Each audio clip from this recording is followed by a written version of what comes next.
بسم اللہ الرحمن الرحیم۔ النحل، شہد کی مکھی۔ اس کا واحد نحلتن ہے۔ زجاج نے کہا ہے کہ اس کا نام نحل اس لیے ہے کہ اللہ تعالیٰ اس مکھی سے شہد نکالتا ہے، اور یہ مکھی انسانوں کے لیے عطیہ خداوندی ہے۔ سورہ نحل میں ہے کہ پس شہد کی مکھی نے جان لیا کہ اس کے ٹھہرنے کی جگہ بے آب و گیاہ میدان کی بجائے بارش کے مقامات ہیں۔ شہد کی مکھی بارش سے سرسبز ہونے والے علاقوں میں ہر قسم کے عمدہ پھولوں کے ارد گرد گھومتی ہے اور ان کا رس چوس کر اپنا لعاب بناتی ہے، اور لعاب سے عمدہ قسم کا مشروب یعنی شہد تیار کرتی ہے۔ قزوینی نے فرمایا، عید الفطر کو یوم الرحمت اس لیے کہا جاتا ہے کہ اس دن اللہ تعالیٰ نے شہد کی مکھی کی طرف وحی کی اور شہد بنانے کا طریقہ سکھایا۔ کلام اللہ سے بات واضح ہے کہ شہد کی مکھی بڑی عبرت ہے، اور یہ ذہین و ہوشیار اور بہادر حیوان ہے۔ یہ جانور اپنے انجام سے باخبر اور سال کے موسموں سے واقف ہوتا ہے، اور اسے بارش کے اوقات بھی معلوم ہوتے ہیں۔ اپنے کھانے پینے کے انتظامات کرتا ہے، بڑوں کی اطاعت کرتا ہے، اپنے امیر و قائد کا فرما بردار ہے، اور عجیب و غریب طبیعت کا مالک ہے۔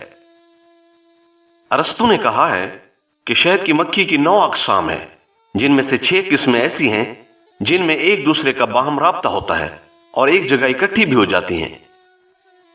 بقول ارسطو، شہد کی مکھی کی غذا عمدہ پھل اور میٹھی رطوبت ہے جو پھولوں اور پتیوں سے حاصل ہوتی ہے۔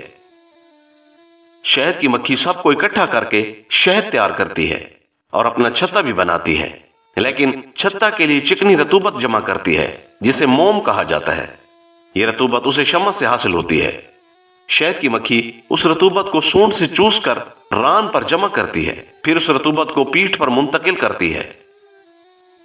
ارسطو نے کہا ہے، اور قرآن کریم سے بھی واضح ہوتا ہے، کہ شہد کی مکھی پھولوں سے غذا حاصل کرتی ہے جو اس کے پیٹ میں جا کر شہد کی صورت اختیار کر لیتی ہے، پھر اسے منہ سے نکالتی ہے یہاں تک کہ اس کے پاس شہد کا خزانہ جمع ہو جاتا ہے۔ سورہ نحل آیت نمبر 69 میں شہد کی مکھی کو خطاب ہے، ہر قسم کے پھولوں کا رس چوس اور اپنے رب کی ہموار کی ہوئی راہوں پر چلتی رہے۔ اس مکھی کے اندر سے رنگ برنگ کا شربت نکلتا ہے جس میں لوگوں کے لیے شفا ہے۔ شہد کے رنگ کا اختلاف شہد کی مکھی اور اس کی غذا کی وجہ سے ہوتا ہے، اور بسا اوقات غذا کے فرق سے شہد کا ذائقہ بھی تبدیل ہو جاتا ہے۔ شہد کی مکھی اپنے معاش کے لیے یہ تدبیر کرتی ہے کہ جب اسے کہیں صاف جگہ ملتی ہے تو وہاں پہلے چھتا کا وہ حصہ تیار کرتی ہے جس میں شہد جمع کرنا ہے، پھر ایک گھر تیار کرتی ہے جس میں رانی مکھی سکونت اختیار کرتی ہے، پھر نر مکھیوں کے لیے جگہ بناتی ہے جو معاشی جد و جہد نہیں کرتے۔ نر مکھیاں مادہ مکھیوں سے چھوٹی ہوتی ہیں، مادہ مکھیاں چھتا کے خانوں میں شہد جمع کرتی ہیں۔ تمام شہد کی مکھیاں ایک ساتھ اڑ کر فضا میں بکھر جاتی ہیں، اس کے بعد شہد لے کر چھتا میں واپس آ جاتی ہیں، جبکہ نر مکھی پہلے چھتا تیار کرتی ہے، پھر اس میں تخم ریزی کرتی ہے، اور تخم ریزی کے بعد اس پر اس طرح بیٹھی رہتی ہے جس طرح پرندے انڈے سیتے ہیں۔ اس تخم سے ایک سفید رنگ کا کیڑا نمودار ہوتا ہے، اس کیڑے کی نشو و نما ہوتی رہتی ہے۔ کیڑا اپنی خوراک خود ہی حاصل کرتا ہے اور چند دنوں میں پرواز کرنے کے قابل ہو جاتا ہے۔ نر مکھیاں صرف ایک ہی قسم کے پھول کا رس چوستی ہیں۔ شہد کی مکھیوں میں خصوصیت یہ بھی ہے کہ جب کسی مکھی کے اندر کسی قسم کی خرابی دیکھتی ہیں تو اسے چھتا سے علیحدہ کر دیتی ہیں اور پھر اسے قتل کر دیتی ہیں۔ اکثر تو چھتا سے باہر ہی اسے ہلاک کر دیتی ہیں۔ رانی مکھی چھتا سے باہر نہیں نکلتی، مگر اس کے ساتھ مکھیوں کی ایک جماعت بھی ہوتی ہے۔ اگر رانی مکھی پرواز نہ کر سکے تو دوسری مکھیاں اسے پیٹھ پر بٹھا کر اڑا کر لے جاتی ہیں۔ رانی مکھی کی ایک خصوصیت یہ بھی ہے کہ اس کے ہاں ڈنک نہیں ہوتا جس سے وہ کسی کو ڈس کر اذیت میں مبتلا کر سکے۔ رانی مکھی سب مکھیوں سے افضل ہوتی ہے جس کا رنگ سرخی مائل بے زردی ہو، اور مکھیوں میں سے سب سے بیکار مکھی وہ ہوتی ہے جس کی سرخی مائل بے سیاہی ہو۔ شہد کی مکھیاں جمع ہو کر تقسیم کار کر لیتی ہیں، پس بعض مکھیاں شہد تیار کرتی ہیں اور بعض موم بناتی ہیں، بعض مکھیاں پانی لاتی ہیں اور بعض چھتا تیار کرتی ہیں۔ शहद की मक्खी का घर यानी छत्ता बड़ा अजीब व गरीब होता है, क्योंकि ये मुसद्दस शक्ल का बना होता है और उसमें किसी किस्म का टेढ़ापन नहीं होता। फिर उस छत्ता में मुसद्दस दायरे होते हैं जिनमें कोई फर्क नहीं होता। ये तमाम दायरे एक दूसरे से जुड़े होते हैं, गोया के तमाम दायरे एक ही शक्ल के हों, क्योंकि 3 से लेकर 10 तक का कोई भी दायरा मुसद्दस शक्ल के अलावा ऐसा नहीं बन सकता कि एक दूसरे के दरमियान कुशादगी न हो। बस शहद की मक्खी ने मुसद्दस शक्ल के छोटे छोटे दायरों को मिलाकर एक ही ढांचा बना दिया है। नीज शहद की मक्खी ने अपने छत्ते को तामीर करने के लिए किसी किस्म का कोई आला और प्रकार इस्तेमाल नहीं किया, बल्कि यह लतीफ और खबीर जात की तरबियत का असर है जिसने शहद की मक्खी की तरफ इल्हाम किया। अल्लाह ताला ने शहद की मक्खियों के अमीर को भी अदल व इंसाफ करने की सलाहियत अता फरमाई कि उनका अमीर छत्ता में गंदगी लाने वाली मक्खियों को दरवाजे पर ही हलाक कर देता है। दुश्मनों से दुश्मनी और दोस्तों से दोस्ती भी इसकी फितरत में दाखिल है। शहद की मक्खियों की एक आदत यह भी है कि एक दूसरे से लड़ती हैं और एक दूसरे को कत्ल कर देती हैं। बस अगर शहद की मक्खियों के छत्ता के पास कोई दूसरे छत्ते की मक्खी आ जाए तो वो उसको डंक मार देती हैं, और बसा औकात वो मक्खी जिसको डंक लगे मर जाती है। शहद की मक्खी के मिजाज में सफाई सुथराई बहुत है।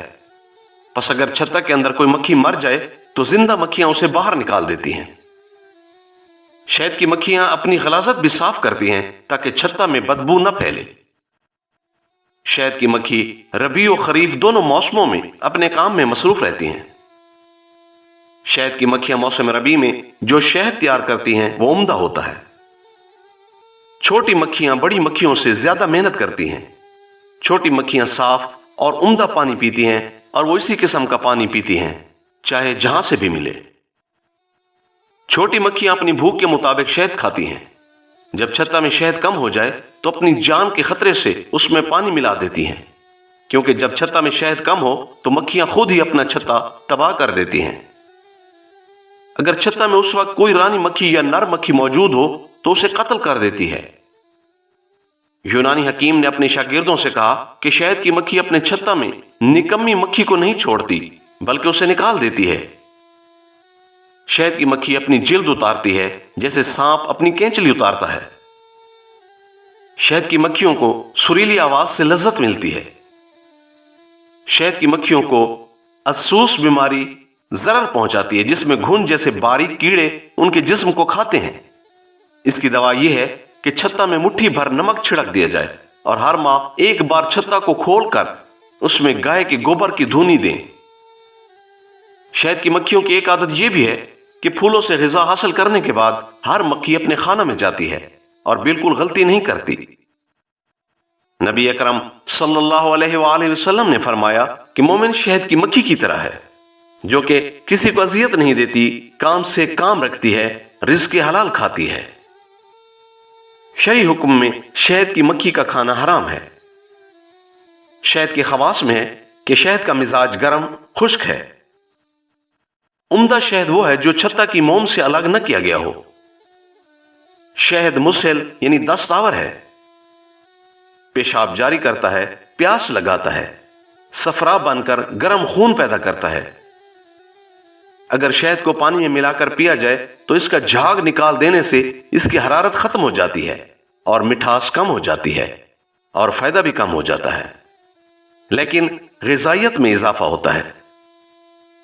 शहद के ज़ररपन को खट्टा सेब खत्म करता है। कम मिठास वाला उम्दा शहद मौसम खरीफ का है।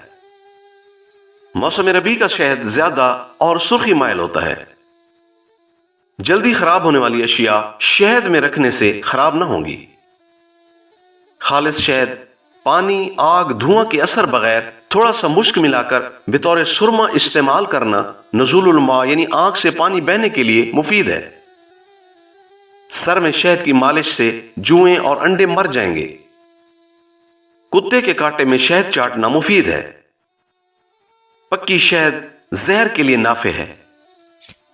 शहद की मक्खी का मोम अपने पास रखने वाला या खाने वाला एहतलाम से महफूज रहेगा। शहद की मक्खी को ख्वाब में देखने की ताबीर खतरा और माल जमा करने के मुतरादिफ है।